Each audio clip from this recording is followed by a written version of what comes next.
মানুষের অবশ্যই জানা উচিত এ জীবন আপনার জন্য কখনোই নির্মল আর নির্ঝঞ্ঝাট হবে না। জীবনের একটি পরম বাস্তবতা হলো এ জীবন কখনোই রেল লাইনের মতো সমান্তরাল হয় না। এই জীবন হলো দুঃখ, ক্লেশ ও কষ্ট দিয়ে গড়া। দুনিয়ার সবাইকে আপনি কখনোই আপনার বন্ধু হিসেবে পাশে পাবেন না।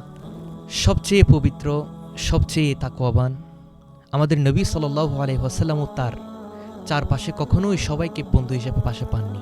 তিনি ছিলেন আল আমিন তথা বিশ্বস্ত, সবার কাছে নেই এবং আস্থার প্রতীক হয়ে ওঠা নবীজিরও সমালোচক ছিল, নিন্দুক ছিল, কুৎসা রটনাকারী ছিল। মানুষের সমালোচনার তীর নবী করিম সাল্লাল্লাহু আলাইহি ওয়াসাল্লামকেও বিদ্ধ করতে ছাড়েনি। নবীজি যখন সমালোচকদের দ্বারা ক্ষতবিক্ষত, তখন আল্লাহ সুবহানাহু ওয়া তাআলা বলেন, বিসমিল্লাহির রহমানির রহিম, ওয়ালাকাদ না'লামু আন্নাকা ইয়াদিকু সাদরাকা বিমা ইয়াকুলুন ফাসাব্বিহ বিহামদি রাব্বিকা ওয়া কুম মিনাস সাজিদিন। স্বয়ং নবীজিকে যেখানে সমালোচনার ভিতর দিয়ে যেতে হয়েছে, সেখানে আপনি বা আমি কিভাবে ধরে নিতে পারি আমাদের সমালোচক থাকবে না, নিন্দুক থাকবে না, কুৎসা রটনাকারী থাকবে না?